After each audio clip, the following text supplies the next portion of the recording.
Podcast. Lo mejor está por escuchar.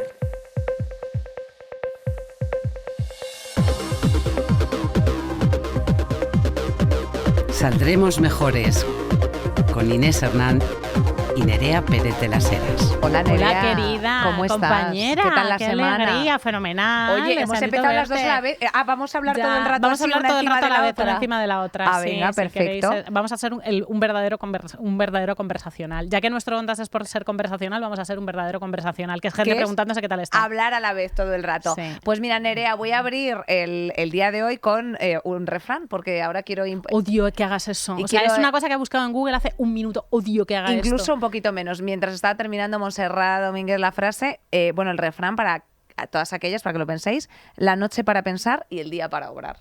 Nerea, va por ti.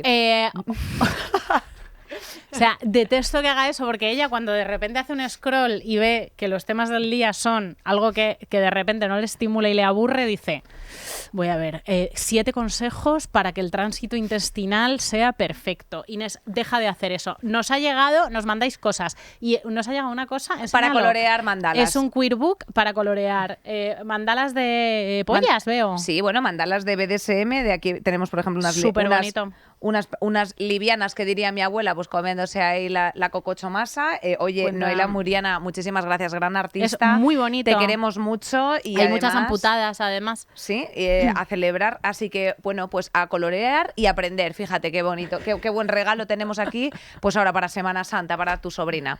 Nerea, ¿qué ha pasado? Muchas cosas. Vamos al carrusel. Venga, Han pasado muchas ay, cosas. Dios mío. Lo que ha pasado estos días. Mira, qué alboroto. A ver. Sí, hay que estar contenta un poco. ¿Por qué? Bueno, no. ¿Por qué? ¿Por qué? Por A lo ver, que vayas estáis decir ahí ahora. como metidas en un caldo de rearme, Europa se rearma, reuniones con los jefes de defensa de Macron, Francia recordando a la gente que tiene como armas nucleares. O sea, que estás ahí en plan, Y vaya. a lo mejor con cierto terror, ¿no? Tu hermano pequeño porque piensa que tiene que hacer la mili de pronto. ¿Pero qué ha ocurrido? Lo que ha ocurrido es que que Ucrania ha aceptado la propuesta de Estados Unidos de un alto al fuego de 30 días con Rusia. Rusia no ha dicho nada. La propuesta de alto al fuego, que duraría un mes, es a cambio por parte de Kiev, ¿no? Zelensky ha aceptado que Estados Unidos explote los minerales, las tierras raras, a cambio de que Estados Unidos les preste servicios de inteligencia. ¿Qué ha dicho Putin de todo esto? Pues que le pueden comer los huevos. Supongo que cuando lo escuchéis esto mañana habrá noticias buenas. ¿Qué ha dicho Trump? Que para bailar un tango hacen falta 2. Claro, no sabemos si el tango lo bailan Trump con Zelensky, Trump con Putin, porque esto va cambiando. O tampoco si sabemos si Trump sabe lo que es un tango, ¿eh? Efectivamente. O sea, 3 también. personas es otro baile, es otra actividad. Lo que os podemos contar en este momento, hoy miércoles, aquí a mediodía y deseando ya echarnos un mixto a la cara, es que hay una tregua de 30 días y que Ucrania ha transigido con las condiciones de Estados Unidos, que parece que ahora mismo lo está decidiendo todo. Que los presupuestos de defensa se van a intentar aumentar en toda Europa y que eso siempre va en detrimento del gasto social. Y quien os diga lo contrario, os la está intentando liar, chicas. Pues precisamente de gasto social queríamos hablar, noticias tristes, porque 3 menores han sido detenidos por el asesinato de una educadora social en un piso tutelado. 2 chicos y una chica de entre 14 y 17 años han sido detenidos precisamente en Mérida por la muerte de una educadora en Badajoz. Según la investigación, la mujer de 35 años pudo ser asfixiada con un cinturón. El juzgado ha decretado internamiento en régimen cerrado para los menores y las diligencias siguen abiertas por los delitos de homicidio, robo con violencia y contra la seguridad vial. Esto es horrible. Es Lo horrible. primero, nuestras condolencias, reconocimiento eterno a las trabajadoras, los trabajadores del tercer sector. Que es un trabajo esencial, recordemos, bueno, y que tiene una gran cobertura en parte de la sociedad. Y, por ejemplo, lo del tema de los pisos tutelados, que es algo que yo quiero traer también aquí a Saldremos Mejores, para tampoco criminalizar a todos esos chavales que están en centros de menores, en pisos tutelados, porque ni muchísimo menos este acto les es representativo. Tenemos que decir que por si alguien tiene la tentación de dejar desatado el racismo, que les gusta mucho y que ya hemos visto tweets en esta dirección, que los menores no eran extranjeros. Podrían serlo, no son extranjeros. Esta tarde, hoy es 13 de marzo, jueves, esta tarde a las 5, profesionales del tercer sector han convocado una movilización frente a la Consejería de Familia, Juventud y Asuntos Sociales a las 5. ¿Qué piden? Pues obviamente se juntan por la repulsa, la rabia, la tristeza inmensa por el asesinato de su compañera Belén, en el desempeño de su trabajo, que es algo terrible. También denuncian la precarización del sistema de servicios sociales, que actualmente, tanto en Extremadura como en la Comunidad de Madrid, está externalizado, es decir, privatizado, y piden que se reconozca que el suyo es un trabajo esencial. El suyo es un trabajo esencial además en el larguísimo plazo, porque cuanto mejor estén estos menores, mejor atendidos, que están en manos completas, esa gente frágil y violenta en muchos casos, que está en manos de estos educadores y educadoras, cuanto mejor estén, más fácil es reinsertarlos en la sociedad, y esos son años de personas que tienen vidas plenas y felices, pero sin educadores y educadoras con condiciones dignas, esto es imposible. Entonces, nada, estamos revueltas perdidas con este tema, francamente. El Tribunal Superior de Justicia de Navarra rebaja la condena a un violador por considerar que la víctima aparentaba más de 13 años. Esto ha ocurrido, siempre os comentamos noticias que consideramos relevantes de los tribunales porque, claro, sientan precedente. Entonces, pues ha sido rebajada esta condena a 13 años y un poco más de prisión a este caballero de 33 años que violó a una menor de 13 en Burlada porque pudo razonablemente considerar que se trataba de una persona que no era menor de 16 años. El Código Penal establece penas mayores cuando la víctima tiene menos de 16. Claro, cuando hablamos de los problemas a la hora de condenar y de juzgar, están fuera de los juzgados, ¿no? Es la ley del solo sí es sí. Iros a la mierda, hombre. Iros a la mierda. Caídas en la bolsa de Wall Street por miedo a una recesión en Estados Unidos. A ver, este caballero se ha liado a castigar con aranceles a todo el mundo, cuando no directamente con amenazas de guerra y con chantaje. Se ha dedicado a castigar con aranceles por aquí y por allá. Y claro, por ejemplo, la industria del automóvil, que el otro día lo escuchaba en el Hoy por Hoy, aunque tú intentes traerte la actividad económica a tu país, en la cadena de montaje, por mucho que se acabe el coche en tu país, las materias primas, las piezas, llegan de otros sitios. Entonces los aranceles son un puto tiro en el pie. Y esto lo llevamos diciendo 2 semanas. Van a disparar el precio de los coches y de otros bienes. No sirven absolutamente para nada. Y además se les cae la... Bueno, básicamente desde el lunes lleva cayendo la bolsa una barbaridad. O sea, el desplome ha sido brutal. La verdad es que esto es especialmente llamativo porque, esto es como muy complejo de explicar porque yo me he estado leyendo como 2 artículos para intentar entenderlo y explicároslo, pero bueno, básicamente parece ser que como que en todas épocas de recesión luego después hay un buen repunte, un buen periodo, pero claro, al final la bolsa no dejan de ser números. O sea, quiero decirte, no es un papel cuantificable. Entonces, claro, la pérdida de confianza en los mercados es muy importante para los inversores y que evidentemente ante una inestabilidad y un señor que está diciendo ahora esto, ahora lo otro, pues la gente está retirando su confianza en los mercados estadounidenses, no masivamente, pero sí que se ha visto una pequeña reducción. En Tesla, por ejemplo, hay algunas empresas que es que os va a dar igual el nombre que os diga. Nasdaq se hundió 4% al cierre de las operaciones, el mayor desplome de 2022. No pasa nada porque se desploma y luego después hay algunas que reflotan. Hay ciertas empresas que están altamente vinculadas con el trumpismo, por ejemplo Tesla, claro, con su jefecillo. Que bastante Elon gente ha Musk. dicho que se los meta por el culo los Correcto. coches estos que no puedes abrir con uñas acrílicas, para empezar. Entonces, en esas andamos. Iremos viendo, claro, todo el rato Trump está intentando prometer un gran auge para que la gente vuelva a tener esa confianza, pero es que las cosas no funcionan así y como tú bien has dicho, Nerea, pues si tú pones aranceles, si a la gente le dices, mira, no vas a poder vivir aquí en condiciones dignas porque básicamente te vas a ir a la cárcel y tal, pues claro, la gente se va a ir a Canadá, la gente va a dejar de tal, y como lo está haciendo tan rápido, al menos va a haber como una consecuencia relativamente directa, como por ejemplo lo que estabas tú comentando del rearme. El rearme en Europa, hay un plan de rearme en Europa. Esto supongo que lo habéis escuchado y os han apretado los esfínteres. Normal, no podemos francamente aportar nada para relajarlos. La Comisión Europea ha propuesto a los 27 movilizar 800.000 millones de euros para impulsar un rearme de Europa. O sea, impulsar masivamente el gasto en defensa. Esto para España supone llegar a un objetivo impuesto por parte de la Unión Europea de un 2% del PIB antes de 2029. Y esto va en detrimento de los gastos sociales en todos los sentidos y siempre va a ser así, amiguitas. Pues Nerea, vamos a ir con el tema del día, que hoy, te adelanto, te va a gustar porque precisamente de mujeres inspiradoras y de pues profesiones que no nos disuadan de dedicarnos a ciertas cosas que parece como sistémicamente altamente masculinizadas, pues es de lo que vamos a hablar. Así que vamos al lío. El tema del día. Pues concretamente de periodismo feminista. Para ponerte un poquito en contexto, hubo unas primeras publicaciones por y para mujeres en España. De hecho, se llamaba La Pensadora Gaditana en el siglo XVIII, publicada por Beatriz Cienfuegos en esa segunda mitad de siglo. Y entre otras cosas decía: mi inclinación es la libertad de una vida sin la sujeción penosa del matrimonio y sin la esclavitud vitalicia de un encierro.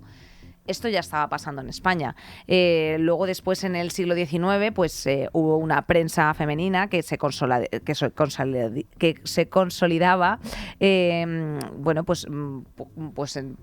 con temáticas de moda, de salones, en fin. Pues, de lo que te tienes que poner, de lo que te tienes que quitar. No es hasta 1936 que se publica Mujeres Libres, que aboga directamente por la emancipación de las mujeres y la educación. Pero hay un punto aquí. Hoy vamos a entrar hablando de otra cosa, que es el periodismo feminista a día de hoy. O sea, esto no va a tener ninguna perspectiva histórica, pero si echas la vista atrás, las publicaciones Inés que estaban dirigidas a las mujeres, incluso cuando solo daban consejos de familia o de moda o de cocina, ¿no? Incluso esas, como eran hechas por y para mujeres, fueron una puerta abierta a un protoperiodismo feminista. O sea, ahí empezaron muchas, como Colombine, como Carmen de Burgos, que es un personaje interesantísimo, que fue nuestra primera corresponsal de guerra, o como Emilia Pardo Bazán. Aquellas sí que se escribían sus columnitas y sus articulillos de amiga, ¿cómo hacer que no se te queme el asado? ¿Cómo te van a quedar los boquerones crujientes?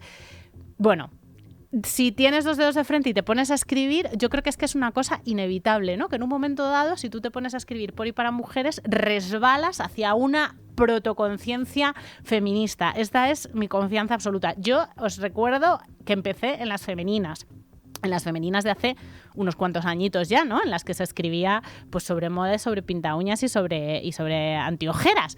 Y ahí fue donde acabé resbalando hacia los temas en los que felizmente me encuentro ahora. Y el otro día escuché a Maruja Torres, que también decía que ella había empezado en las femeninas. Pero claro, es que en el momento en el que te dejan escribir, ya la han cagado.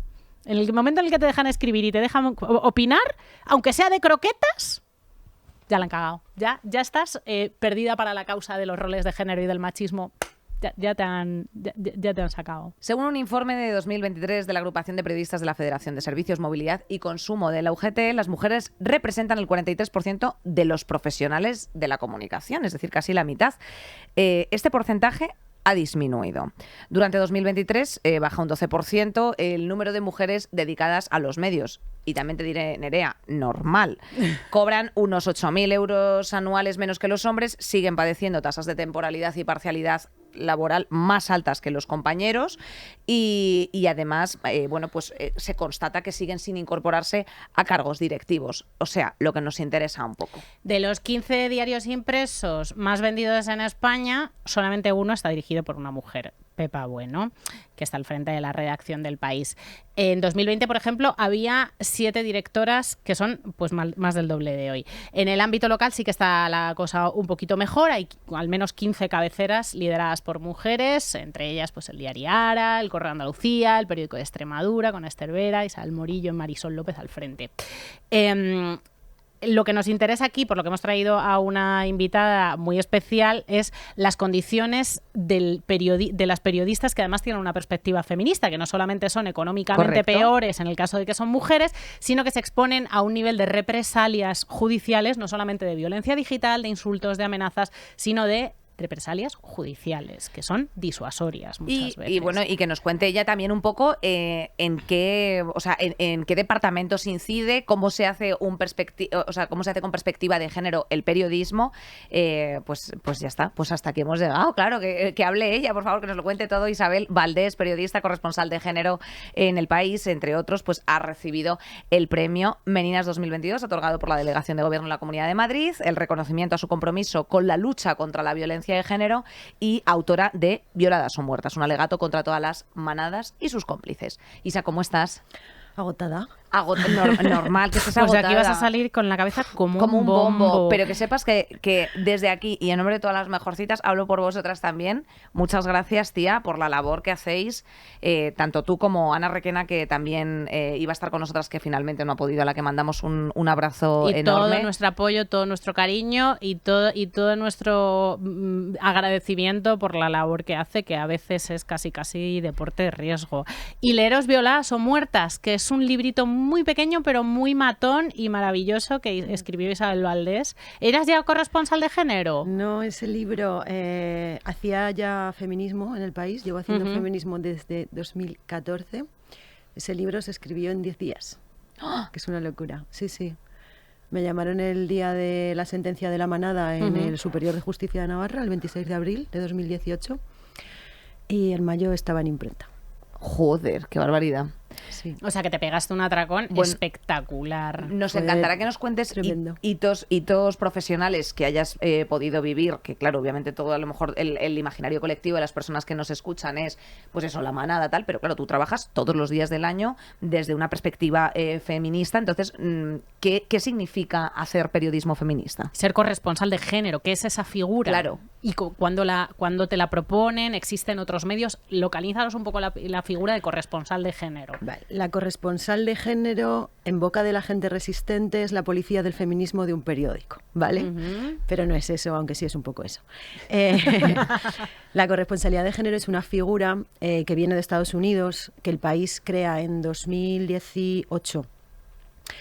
Bajo ninguna premisa de creencia absoluta en esa figura, sino por puramente una cuestión de lavado de cara y publicitaria. En aquel momento teníamos una dirección totalmente ajena a la propia redacción, y se crea esa figura, y la primera persona que ocupa el cargo es Pilar Álvarez. Después el director de aquel momento se marchó, que era Antonio Caño.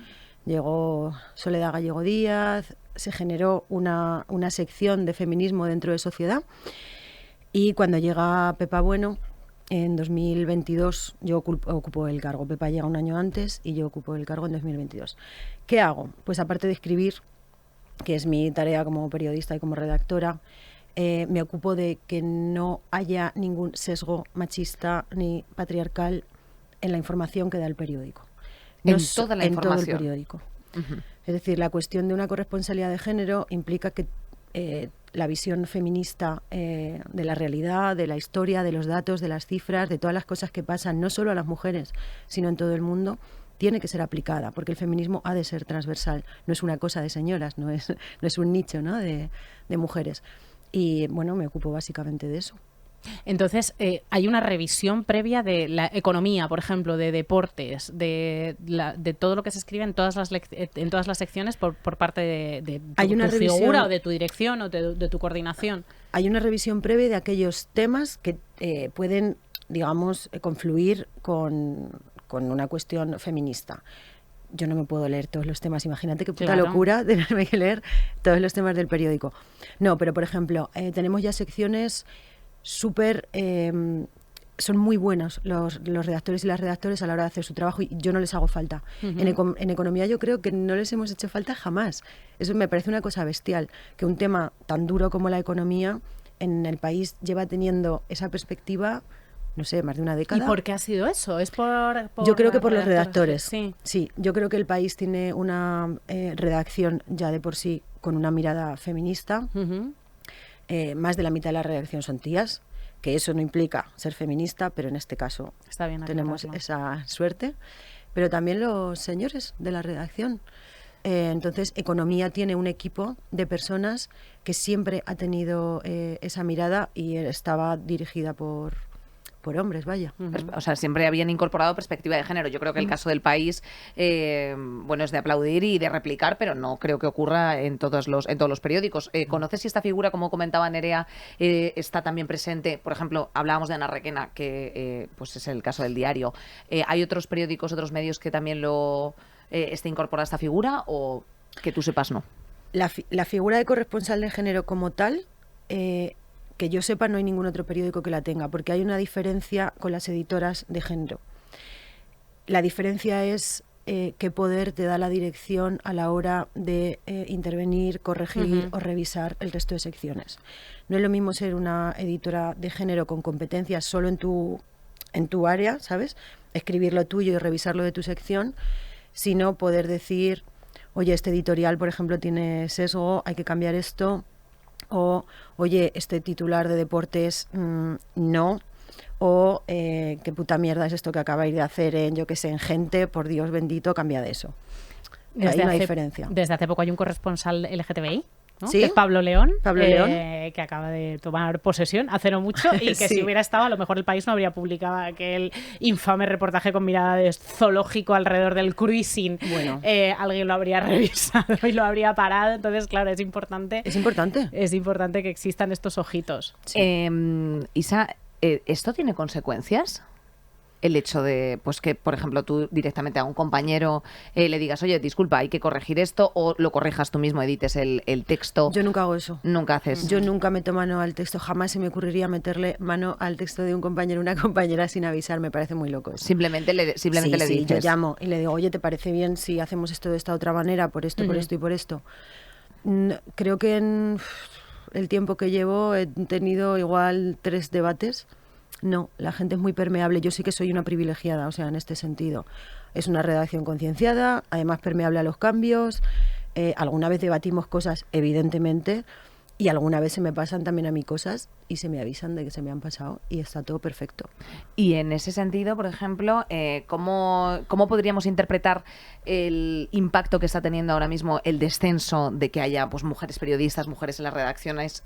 Hablamos de que tenemos aquí las tres también una situación un poco privilegiada respecto de la comunicación, pero no creo que todo el mundo tenga esa percepción. Es más, yo siento como que además, sobre todo la gente joven, comentábamos fuera de cámaras que cuando pues estuve en periodismo en la Complutense hay un volumen alto de mujeres, pero creo que hay más hombres y además se quieren dedicar, o sea, la preferencia era periodismo deportivo. Entonces, dicho lo cual, que me parece muy digno, claro, hay una sensación directa, yo creo, ¿no?, de la percepción que tiene la gente de las mujeres comunicadoras o las mujeres que escribís o las mujeres que transmitís ciertos temas a la sociedad. Claro, si vosotras publicáis un artículo y se os echa encima todo el mundo, pues claro, a mí me resultaría bastante disuasorio decir, quiero ser precisamente como Isa Valdés, a la que se le echa todo el mundo encima, o Ana Requena, ¿no? Entonces, ¿cómo interpretáis esta bajada de la mujer y además la peligrosidad que tenga el hecho de ir perdiendo mujeres periodistas en la profesión? Creo que tiene que ver no solo con esta cosa de voy a ser odiada, porque a veces eres odiada, sino con una precarización de la profesión que me parece la hostia. Es decir, no es solo cómo expones tu nombre, tu cara, tu voz y a veces tu cuerpo en cuestiones de redacción, en cuestiones periodísticas, sino que en general es un trabajo mal pagado, con un nivel de exigencia en horas y en compromiso vital tremendo. Y supongo que hay muchas tías que no quieren, no compensa. A veces puedes pensar que no compensa. Yo a veces pienso que no compensa y quiero decir, yo tengo un sitio extraordinario para el trabajo que hago. O sea, yo siempre digo que no podría estar en un sitio mejor para lo que hago. Y aún así hay noches que me acuesto y pienso, mira, a tomar por culo, yo no quiero seguir haciendo esto porque dentro de 3 días voy a querer morir. Es que es un trabajo que en términos materiales casi no se puede hacer. ¿no? El otro día hablaba con Maruja Torres de cómo eran los tiempos en los que ella estaba activa en las redacciones y decía, claro, se llamaba por teléfono, se perseguía un tema durante un tiempo y ahora pones el tuit de un político y que le ha respondido el otro. Bueno, hay temas de investigación, pero claro, los temas de investigación y los temas en los que hay que contrastar, en los que hay que buscar fuentes, en los que hay que ganarse su confianza, llevan muchísimo tiempo. Entonces, y eso significa recursos humanos. Claro, es desesperanzador que uno de los pilares de la democracia, uno de los puntales de la democracia, que es el periodismo que se encarga de la vigilancia de las instituciones y la fiscalización. Fiscalización, vigilancia de instituciones, de empresas, de gente con poder, no puedan hacer su trabajo. Y muchísimo menos pues las mujeres, por cargas, por la precariedad estructural, por la precariedad propia, porque hay brecha salarial y porque además tenemos más cargas de cuidados y familiares. Si no es de hijos, es de padres, ¿no? O tienes que renunciar a ellos si quieres, justo en el momento álgido de tu profesión, que es la treintena, o renuncias a ciertas cuestiones o malvives porque quieres también las otras cuestiones. Claro. Yo no tengo hijos, ni hijas, ni nada. Y en parte, solo en parte, tiene que ver con que sabía que tenía que renunciar a parte de mi trabajo. Tía, yo vivía el ERE del país, y curraba en esa redacción, ya estaba fuera, pero mis compañeras mentoras, porque no eran compañeras, estaban muy por encima de mí en cuanto a experiencia y en cuanto a escalafón y todo. Joder, no hacía falta que me lo dijeran, que habían renunciado a una vida, porque ahí no había horarios, porque los cierres eran muy tarde, porque había muchos viajes, no hacía falta que me explicitaran, yo he renunciado a tener una vida por mi vocación y ahora soy un número, se me quitan de en medio. Y si pasa en el país, pues no puedo imaginar el resto. Isa, tú has vivido, desde el feminismo se han vivido años duros, de mucho debate, de mucha escisión. El feminismo ha estado muy vivo, ha estado en las instituciones, pero también ha habido debates encarnizados, súper hostiles, polarizados, sobre todo el de la ley trans, ahora el de las denuncias anónimas, que ya entraremos.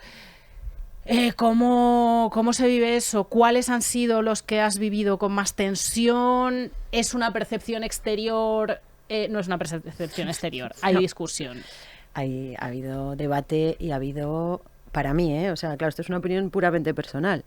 Yo viví con muchísimo trastorno y muchísimo dolor el debate de la ley trans, por ejemplo. Y fíjate que es un debate no específico solo de señoras nacidas biológicamente señoras.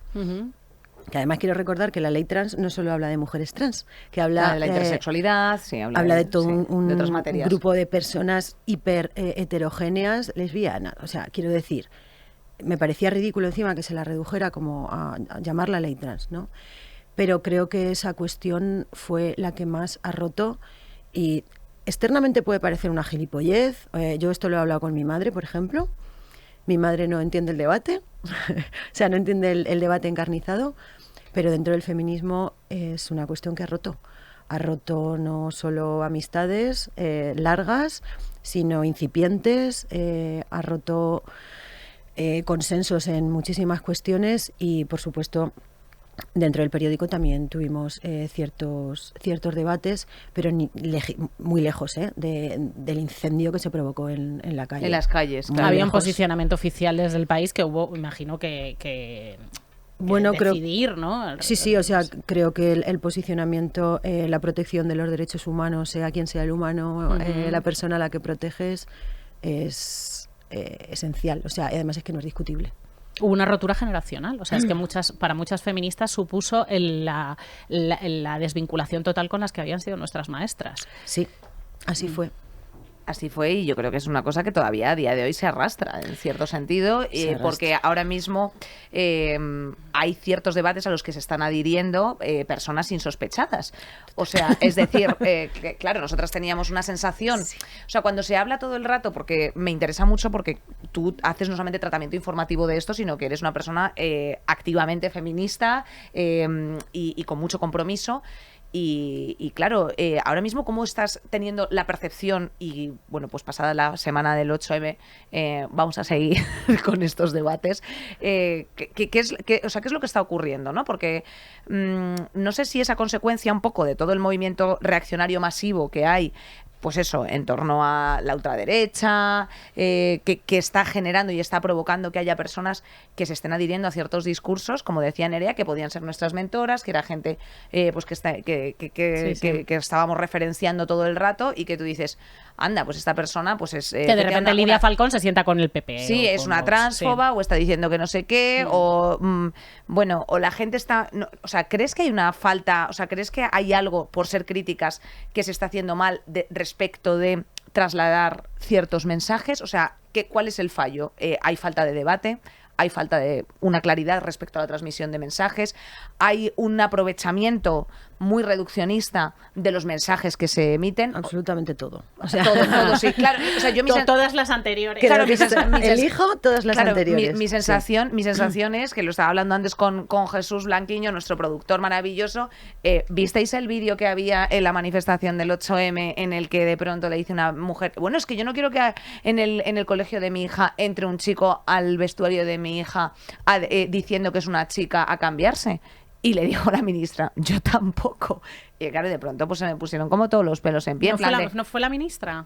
O alguien del equipo de la ministra, sí, creo que fue la ministra.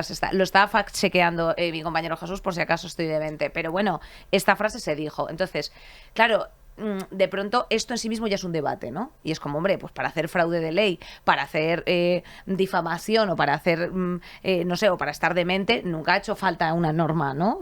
Que ahora haga falta como adherirse o no adherirse. Entonces, ¿qué es lo que está ocurriendo por ser críticas con ciertos debates feministas que estén suponiendo una escisión y que los que creo que tú estás apenada como lo estamos nosotras? Porque claro, al final, pues hay cosas como que dices, pues te tengo que cancelar, claro. Bueno, a mí mucha gente me ha preguntado a lo largo de los últimos años si yo podía dejar de hablar con alguien por su postura contraria a la ley trans. Y yo siempre he contestado lo mismo. Tú puedes ser contraria a una ley porque no te guste la ley, pero tú no puedes ser contraria a una persona. Porque ser contraria a una persona es odio, es discriminación, no sé, es todo lo contrario a una puta democracia. Entonces yo eso nunca lo he entendido. Yo analicé la ley, como hicimos todas las periodistas que nos dedicamos a esto. Podría tener mis más, mis menos con ciertas cuestiones, ojo, técnicas, no estoy hablando del espíritu, nada que ver con la ley. Y por supuesto, jamás me iba a posicionar en contra. Ahora, ¿qué está pasando ahora? No tengo ni puta idea, porque si tú le preguntas a la gente en la calle, ¿qué opina de las personas trans? Así en general, como si les preguntas qué opinan de los señores que venden fruta en el mercado. Sí.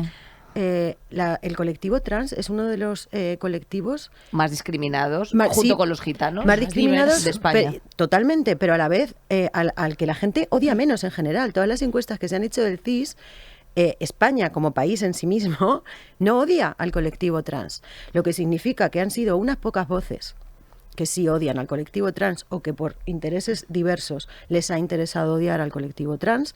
Y digo que por intereses porque si tú haces un poquito de hemeroteca y de historia, ves que la gente que hoy llama señores con falda a personas como Carla Antonelli, antes eran amigas de Carla Antonelli. Con lo cual, ahí hay una deriva ideológica que yo jamás he entendido. Es que no entendemos nada.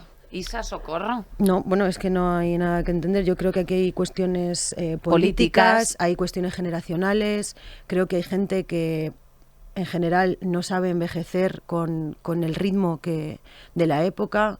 Creo que por diversas cuestiones como la ultraderecha, el contexto sociopolítico, ese choque que hubo entre las izquierdas cuando de repente Podemos se queda con algo histórico del PSOE, como es el feminismo institucional, produjeron una serie de cuestiones que para mí en muchos aspectos han ido hasta el delirio. Hasta el delirio. Bueno, hasta tal delirio que nos pedían a las lesbianas, que intentaron instrumentalizar a las lesbianas, ¿no? Como que pusieron en cuestión nuestra identidad. Es como si entonces no existes, ¿no? Si te gusta una mujer con pene, o si admites como mujer a una mujer con pene, entonces no existes, no eres lesbiana. Pero qué barbaridad. Y ese argumento yo se lo he oído sorprendentemente a chicas jóvenes, porque dices gente que no sabe envejecer, que no ha sabido, bueno, las que eran, pues Amelia Valcárcel, por ejemplo, que tenía una situación y sigue teniendo una situación jerárquica de poder, sí, de mucho privilegio, y una creo que una desconexión increíble con la realidad, pero también ha habido chicas jóvenes que eran comunicadoras influencers. Se está dando la circunstancia porque Inés y yo no somos periodistas. Inés y yo comentamos la actualidad, intentamos hacer análisis, hacemos las preguntas, intentamos hacer las preguntas correctas a gente que sí sabe de los temas. En cuestiones de feminismo hay una masa enorme de divulgadoras, entre las que hemos podido incluir a veces, de divulgadoras, de comentadoras, de explicadoras, de que a veces como que trenzan un poco su trabajo con la labor periodística. ¿Tú cómo valoras? ¿Te quieres diferenciar de las chicas que están trabajando en redes sociales? ¿Lo condenas incluso? Yo no condeno. ¿Te genera desconfianza? ¿Te gusta? ¿Te parece positivo? A mí me flipa que se haga divulgación de casi cualquier cuestión que ayude a mejorar este mundo de mierda en el que cada vez vivimos más. Pero si hay una cuestión que me molesta enormemente, que es cuando una persona habla de algo que no sabe. Lo siento, pero eso me fastidia. ¿Por qué? Porque yo para hacer mi trabajo tengo que saber de lo que estoy hablando. Y me preguntabas, ¿qué pasa? Pues la ley trans, por ejemplo, estas mujeres de las que tú hablas, que no sé cuáles son, pero en general yo he escuchado algunas, han tergiversado algo, creo que porque lo han oído por ahí o lo han leído en algún tuit, y que provocan una absoluta desinformación. Un ejemplo. No, porque es que están obligando a los niños a tomar pastillas. Hormonarse. Señora, esto es lo último que hace esta ley, que precisamente lo que ha hecho es desmedicalizar la cuestión de la admisión en un registro civil, que simplemente es cambiar un nombre. ¿Cómo puedes, habiéndote leído la ley, jugar a decir y a meter un miedo bestial a familias enteras de que sus hijos mañana niños de 8 o 9 años o niñas de 8 o 9 años van a poder pedir medicación porque quieren ser una cosa que no son? Esto dicho por ellas. No lo entiendo, sinceramente. O sea, creo que es además una cuestión tan básica como de meterte en Google, darle al BOE, ley trans, y ahí está. Cualquiera lo puede ver. ¿Qué ejercicio están haciendo de manipulación? Porque este ejercicio de manipulación con la cuestión trans a mí me recuerda mucho y se puede hacer una comparación creo que legítima de cómo se manipula desde la ultraderecha y el antifeminismo todos los datos, la academia y la teoría del feminismo de los últimos 20 años. Entonces, lo siento, pero me puedes argumentar muchas cosas, pero bajo la premisa de la mentira no. Y vender estos mensajes bajo premisas falaces me parece irresponsable. Me parece súper negativo y me da mucho miedo porque son personas que tienen un altavoz inmenso para gente que no se va a molestar porque no ha sido enseñada para ello a meterse en Google a buscar cuál es la verdad. Claro, hay un escalón enorme entre el tamaño del altavoz muchas veces y el conocimiento. Sí. Has dicho una cosa que me ha parecido muy interesante, que es el antifeminismo, que además cada vez o sea, hay ciertas figuras, yo creo que en este país hay ciertas mujeres que se nos vienen a la cabeza, que tú pones y dices, joder, ya está Silvia Inchaurrondo, la odio, y ya no sabes ni por qué odias a Silvia Inchaurrondo, pero es una persona maravillosa, por supuesto, ni que decir, tiene la presente memes, que está. Imagínate que solo soy Imagine You Hate Me y solo soy Silvia Inchaurrondo. O sea, claro, es que literalmente en plan de, pero chicos, o sea, claro, o sea, entiendo que puedas odiar a mucha gente por muchas cosas, pero, o sea, hay como un odio descarnado. Me interesan mucho las audiencias. Vosotras, junto con Marta Curiel y Jimena Marcos, tenéis un podcast, bueno, hicisteis un capítulo en el país, sí, en el que hablabais os preguntabais si los hombres nos escuchan. Sí. Y además veía a Jimena que hacía esos stories diciendo, chicos, por favor, necesito haceros unas preguntas, enviadme audios. ¿Los hombres nos escuchan a las mujeres? ¿O todavía, o cada vez se está pronunciando más este sesgo de género en las escuchas o esta perspectiva? ¿Dices en las escuchas del país?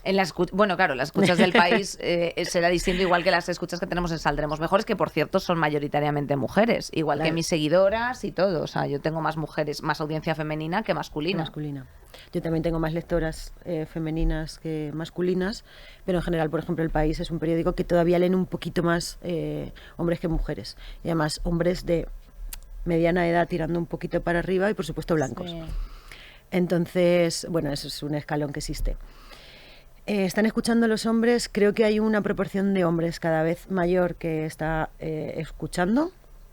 y esto lo podemos ver a través de, bueno, hay que cruzar encuestas, ¿no? Porque no han hecho esta pregunta. Pues mira, igual puedo pedir que hagan una encuesta sobre si los hombres nos están escuchando.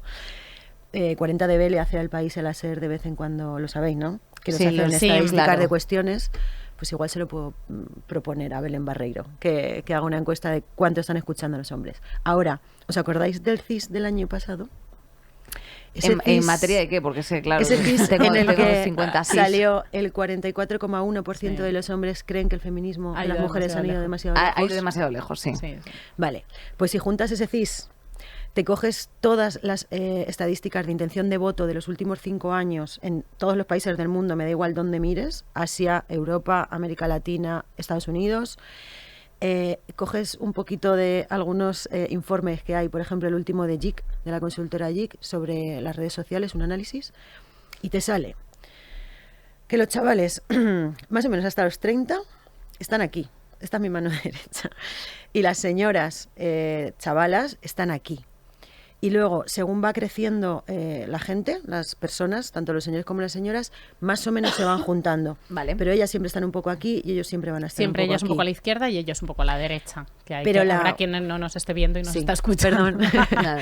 Pero la ruptura que hay, sobre todo en la gente joven, relacionada, pero de una forma bestial, con el feminismo y con Es los avances radical, ¿no? es una cosa... También ahora se puede cuantificar Es un abismo, y, sí. y también creo que se difunde más por la digitalización.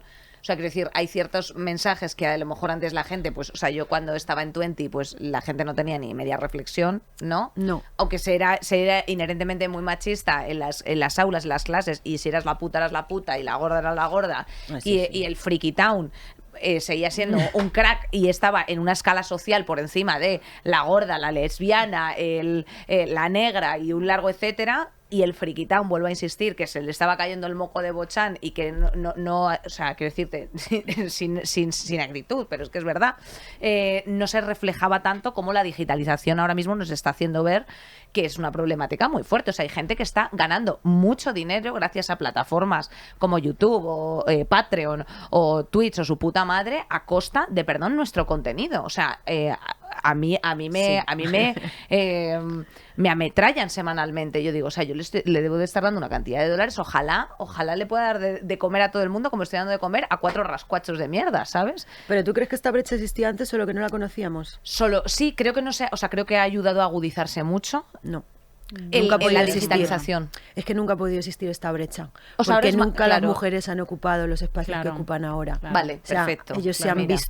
se han visto asediados. Han dicho esto era mío, que, o sea, y Exacto. ahora todo el monte es orégano. Claro. Y chicas, y de verdad que son los jóvenes. O sea, mi suegro, que es lector del País de toda la vida, que es un señor, pues un señor. suegro, el que es el suegro que os estáis imaginando, pues tenía el otro día en la mesa, hace un tiempo que fuimos a su casa, cambiar de idea de Aisha de la Cruz, que dices, pues un libro de treintañeras. ¿Por qué? Porque lo había leído en El País. Entonces El País es su referencia de credibilidad y de cultura y tal. Entonces... la perspectiva feminista de un medio hace que quienes están mirando hacia ahí miren hacia ahí y está, creo que muchísimo más concienciado que los chicos jóvenes. Claro, cuando hablamos de nuestra preocupación, que hablamos en todos los programas de que los chicos jóvenes estén polarizados hasta la ultraderecha y que sea que sea quitar la mesa, vamos a pensarlo así. O sea, a los chicos jóvenes les ha empujado Trump está loco. Trump es un chalado, es un imperialista, es una persona que ya ni se molesta en disimular que quien tiene más armas decide las cosas en cuestiones geopolíticas, ni se molesta en disimularlo. Orbán es un chiflado que nos quiere meter en el cuento de la criada. Meloni manda a los inmigrantes a centros de deportación que están fuera o sea, que están en Albania. Vale, toda esta peña le han puesto mayoritariamente, y estas son las encuestas así, en su sitio, hombres jóvenes votando porque no querían quitar la mesa. Es que, claro, es que no es más el feminismo. O sea, porque no querían sentarse a tener una conversación de igual a igual con su madre, con su hermana, con sus amigas o con su novia, y porque no querían asumir labores domésticas y cuidado y de reflexión. Y eso les ha empujado a una situación, o sea, les ha empujado a posicionarse políticamente y nos ha empujado a todo el planeta a estar cagados de miedo. Esa es mi lectura ahora mismo de lo que se está pasando. O sea que con por los la chicos. pérdida de privilegios más básicos, tales como Quitar la mesa, Inés, darle es quitar a la la mesa. balay de tu puta Sí, casa, es quitar la ahora mesa. se ha ido a tomar por culo Wall Street Vale, y todo eso. la que amenaza es el nuclear efecto ha bajado el mariposa. dólar. Eso es. La amenaza nuclear, Macron diciendo que le da el botón, el otro... O sea, todo eso Es por culpa tu primo tu Pepe primo, diciendo... claro, Bueno, y tu primo Pepe que tengo cagao. que quitar la mesa ahora. yo. Cagao porque piensan, no solo que van a tener que quitar la mesa, sino que te han crecido dientes en el coño y te vas Sí, a poner sí. le vas a bueno, hacer la ríete, Matajari. no te rías. Que ¿Cómo? no creo que piensen que tenemos dientes en el coño, pero sí tienen miedo. Mis Hay amigos gays, sí. muchísimos tíos jóvenes que están acojonados ¿Cómo? porque alguien les ha dicho que están totalmente desprotegidos por la ley, que cualquier tía los puede denunciar en cualquier momento y que ya no saben cómo comportarse a la hora de relacionarse, a la hora de ligar, a la hora de follar, a la hora de acercarse a una pava, y todo esto los tiene acojonados. Y son las dos cosas. No quieren quitar la mesa, no quieren que nadie les quite su sitio y no saben qué hacer. Y esta desubicación es una bomba, ha sido ya una bomba de relojería.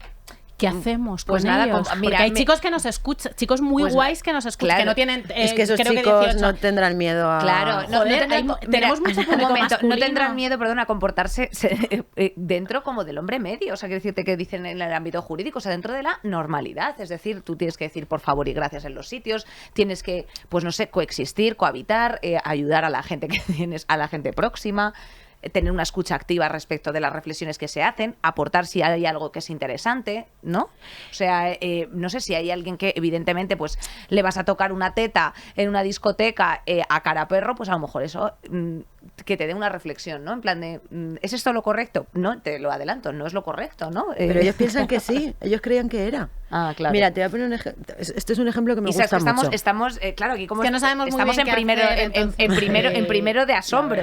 Pues en primero de asombro te voy a contar una cosa. El país, que ha tenido históricamente muchísimos columnistas señores, y vosotros lo sabéis, seguimos teniendo un montón, pues en los últimos años algunos se han ido, ¿vale? No, dinos por qué. Pues te lo voy a decir, te lo voy a enseñar. Entonces, resulta que el año pasado, así por enero, sale uno de estos señores, que es Félix de Azúa, diciendo que el país mantiene un régimen del terror a manos de unas cuantas feministas. Y nosotras, me he traído la camiseta porque me parece bestial, a nosotras nos dio mucha risa, ¿no? Entonces nos hicimos esta camiseta Que con la pone, que salimos- mantengo un régimen de terror en la redacción del País porque soy feminista, para las que nos estáis escuchando. Sí, entonces a todo este tipo de hombres, adultos ya, o sea, de mediana edad para arriba, pero también a muchos jóvenes, hay cuestiones que les parecían bien cuando salíamos con las pancartas el 8M, pero que cuando realmente esas pancartas del 8M se han convertido en derechos y en posicionamientos muy claros y en cuestiones muy concretas que ya no estamos dispuestas a admitir, se han acojonado. Y yo me pregunto cuántos señores de estos que había en el periódico o de otros muchos sitios están ahora en su casa, y lo sé porque me consta, pensando si algún día esta cuestión de las denuncias, por ejemplo, les va a llegar a ellos.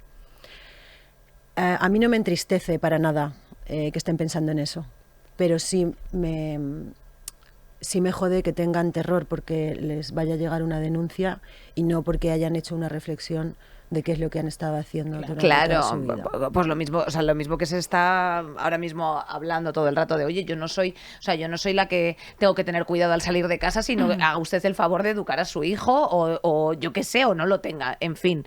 Esto que estás diciendo me parece muy interesante para traer un tema, y es que creo que, bueno, lo primero, que España es un país que es bastante referente en materia feminista a todos los niveles. Creo que somos una sociedad o sea, en términos generales, y lo que dices tú no es lo mismo lo que haya 4 freaky towns diciendo en internet que luego cuál sea el pulso que haya en la calle, porque si no yo estaría acuchillada, la lachus sería puré y un largo etcétera, ¿no? O sea, Ya existiríamos o sea, ninguna. hay unos factos que, bueno, pues se abrazan, se convive y un largo etcétera. Ok. También somos las primeras en señalar conductas, conductas, pues por ejemplo, el tema de la justicia patriarcal, que ahora mismo pues se ha puesto como muy en boga con los con el tipo de comentarios que se ha estado haciendo en los juicios de Lisa Mulia, de Jenny Hermoso, cuáles han sido las sentencias, porque el juez de Jenny Hermoso no parecía tan ¿no? Así como pues tan agridulce como podía resultar el de Lisa Muliá, agridulce, yo ese término lo estoy diciendo pues por ser, por blanquear, tan desgraciado como el otro, claro, pero sí que, sin embargo, el fallo ha sido un poco meh, ¿no? O sea, como que ha dejado ahí como luces y sombras.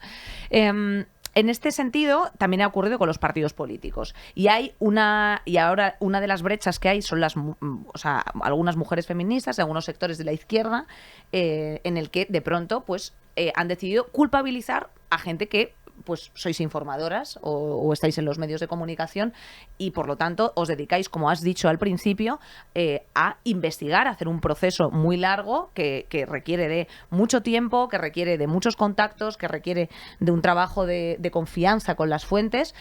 Y a señalar a ciertas personas. Ocurre lo de Íñigo Errejón y recientemente ha ocurrido lo de Juan Carlos Monedero.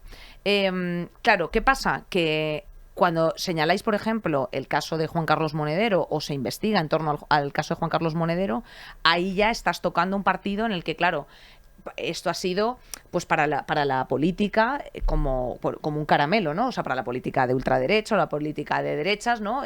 Como un arma arrojadiza, en plan de fijaos lo que teníais y encima lo encubríais y encima tal.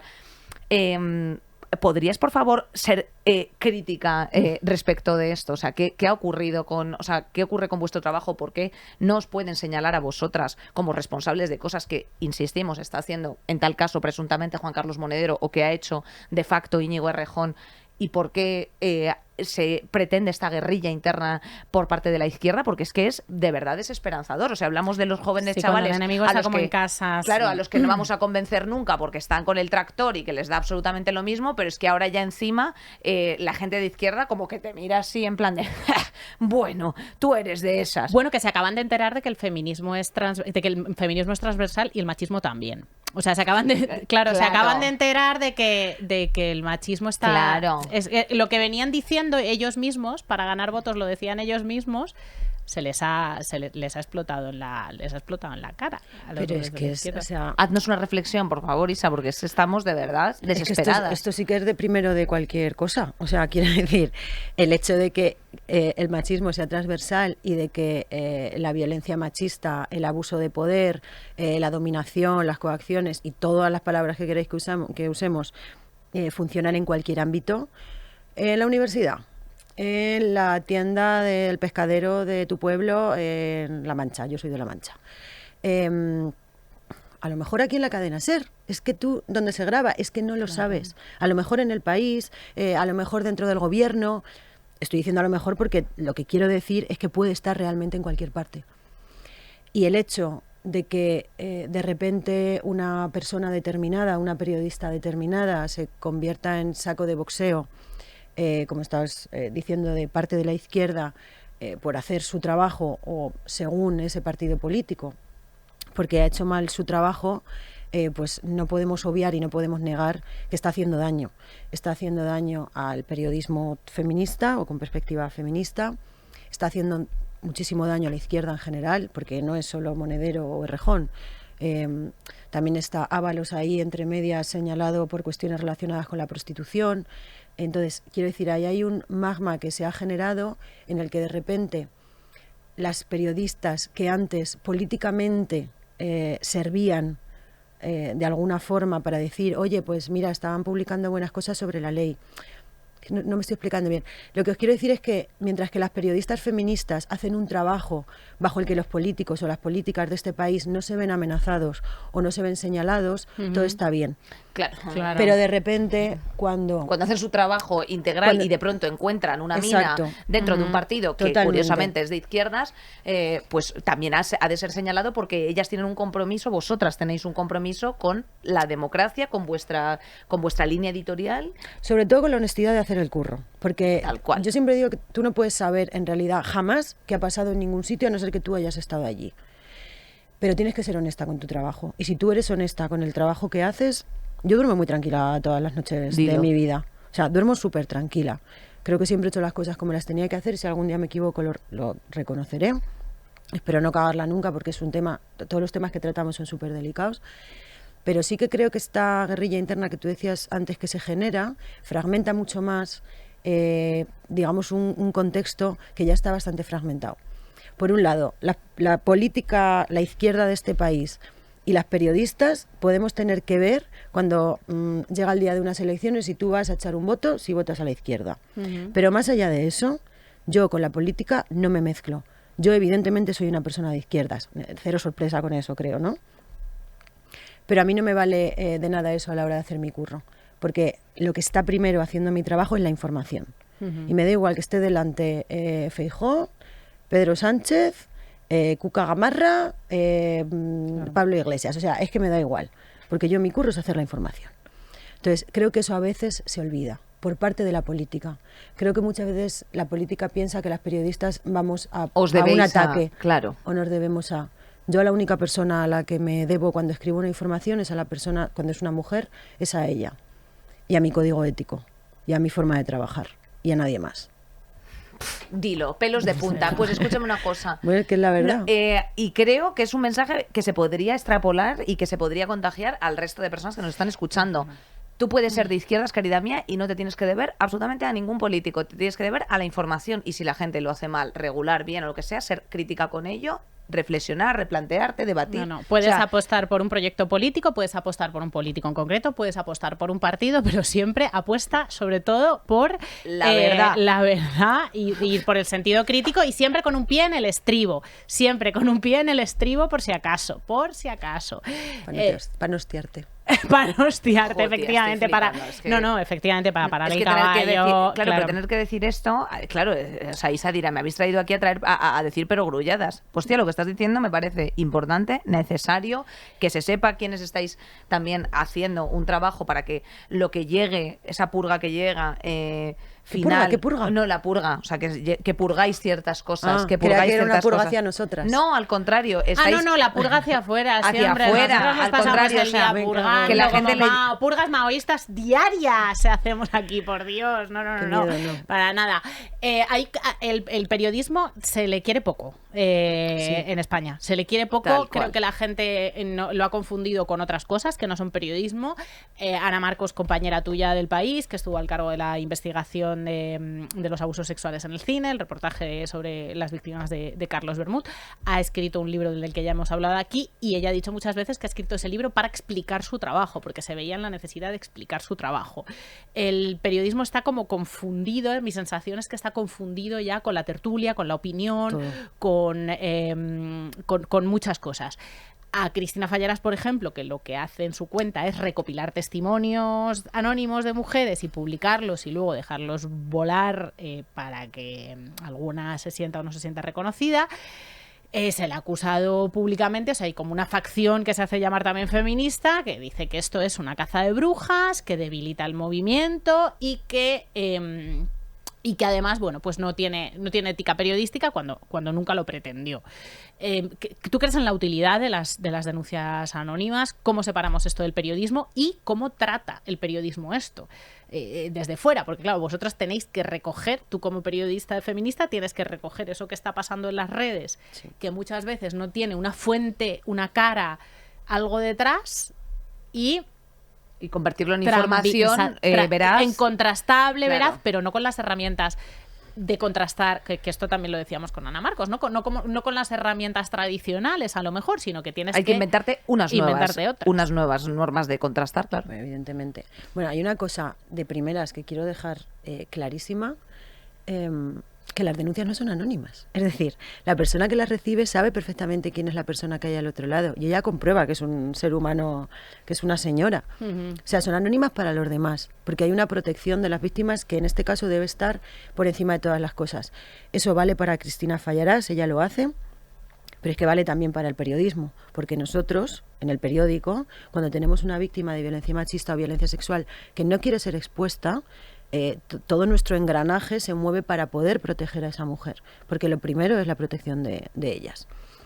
Dicho esto, nada tiene que ver recoger testimonios en redes y hacerlos públicos, que yo sí creo en eso, sí creo que en tanto que hemos tenido toda la historia en contra para poder contar lo que nos no lo que nos pasa, para poder contar las violencias, los abusos, el acoso.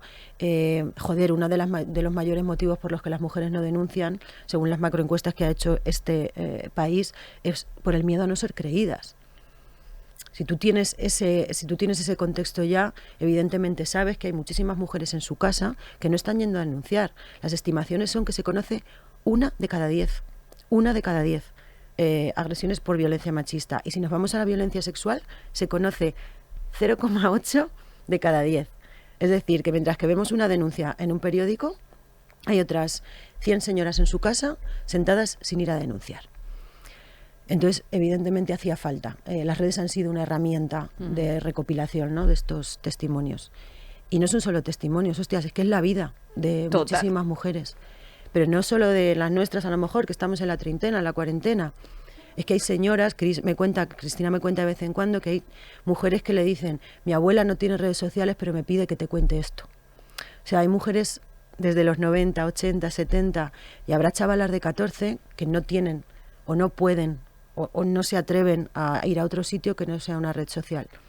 Ahora, ¿esto el periodismo lo puede recoger tal cual? Evidentemente no. Claro. O sea, el periodismo tiene unas normas, un protocolo, una estructura muy determinada para poder comprobar ciertas cosas. Es durísimo porque a veces tú también te enfrentas a lo mismo que la justicia, ¿no? A revictimizar a una mujer al preguntarle lo mismo que le va a preguntar un policía, porque necesita saber cosas. Porque tú también te debes a tus lectoras y lectores. Hay maneras de hacerlo. Claro, también. Entonces, la gente que trabaja para aplicar esos protocolos tiene que ser gente formada. Claro. Y yo lo siento, pero hay que tener una mínima empatía. Es decir, no cualquier persona está preparada para sentarse de una mujer que ha sufrido una violación. Y tras eso tienes que hacer todas las comprobaciones que puedas y que sean necesarias y a las que puedas llegar, porque no siempre se puede llegar, para poner sobre la mesa el testimonio. Y hay una cosa que que no ha salido, pero yo sí os quiero decir. Muchas veces se nos acusa de que solo hacemos caso a algunas denuncias. Es inviable por completo, pero inviable, no sabéis la cascada de denuncias que llegan a un periódico. Necesitarías toda una redacción del País, 400 personas, para hacer frente a lo que hay, a lo que se mueve en redes y a lo que te llega. A mí me llegan una media de entre 15 y 20 emails a la semana de mujeres que quieren denunciar sobre todo cuestiones de violencia machista, o mujeres que han perdido las custodias de sus hijos porque su marido de repente se los ha llevado a Ecuador, por ejemplo, y no ha vuelto a verlos. De señoras que llevan 15 años, trabaja en un banco, lleva 15 años soportando a un maltratador y no sabe cómo salir de ahí porque le da vergüenza. O sea, nadie se puede hacer una idea del sufrimiento diario al que nos enfrentamos las periodistas que trabajamos en esto, y que es de verdad inabarcable e inasumible. O sea, no podemos tratar todas las denuncias que llegan, porque entonces nos convertiríamos solo en recopiladoras también de denuncias. Es que no es una vida, además tampoco es una vida deseable, porque es que te jode la vida, te jode las noches, no duermes a veces tranquila. Y no vives tranquila, para que luego venga un gilipollas a decirte que exageras, ¿no? Que no es que siempre estáis pensando que pasan cosas. Que claro, ese 0,00000 les parece demasiado. Sí. O sea, esa es la percepción que tenemos, que muy, muy, muy poco, que una gota de un océano de violencia y maltrato les parece demasiado. Totalmente. Porque están tan ajenos. O sea, hay mucha gente que está tan ajena a la realidad, sí, que claro, para ti que tus ojos ven lo que se publica y lo que no, pues es tremendo. Pues es otra realidad totalmente distinta a la que ve la gente. Bueno, pues muchísimas gracias por haberla, Isa, compartido con nosotras. Gracias por tu labor, gracias por la labor de todas las compañeras que precisamente, bueno, pues ponéis esto sobre la mesa, y que no solamente temas que tienen estrictamente que ver con la violencia machista, sino también la mirada desde una perspectiva de género en otros temas que pues es absolutamente necesaria. Y nada, a ti mejorcita, hija, pues espero que te haya servido, que valores el trabajo de las periodistas feministas, que se puede hacer periodismo feminista de cualquier tema, de economía, de trabajo, de política, que la perspectiva feminista tiene que estar presente en absolutamente todos los aspectos de la vida, que hace falta formación importante, que igual que aquí siempre decimos que en el sistema judicial hace falta formación en género, en el periodismo también hace falta formación en género, que si te confunde lo que es periodismo y lo que no, lo que está contrastado y lo que no, vete a las firmas de toda la vida, vete a los medios y desarrolla tu propio sentido crítico y que no te líen y que no te confundan, total. Cariño mío. Y aquí tienes busca lo que dice Isa Valdés. Isa Valdés, tal cual. Oye, pues muchísimas gracias por haber venido, Isa. Muchísimas gracias a vosotras. Y gracias también a todo el equipo que hace esto posible también, pues la Nicolai, la Gisi, la Bea, Sara y Paula desde sus casas. Y bueno, pues hija, que todo lo que no ves no quiere decir que exista o que no exista, pero desde luego lo que no se visibiliza no existe, eso también es una realidad. Así que esperemos contribuir a esto también. Besitos. Hasta la mañana que viene, amores. Saldremos mejores con Inés Hernán y Nerea Pérez de las Heras.